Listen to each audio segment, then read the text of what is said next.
This is Homer Simpson, and this is my LEGO minifigure wall. However, there is one big problem.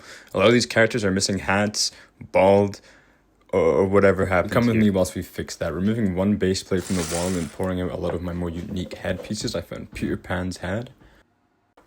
Here I have a lot of color sorted hats and hair pieces that I'm going to use to fix some of these figures up. Starting with this prisoner with this beanie, this old fireman's hat, and whatever kind of hat this is. Now I'm looking through some of my armor pieces to find the perfect part to complete this knight. And there we go. Using the website Brickanize, I was able to complete these two figures. After replacing some of the characters that I didn't want to tackle with Spider-Man and this young Jedi Knight, we have a complete board full, ready to go back up onto the wall.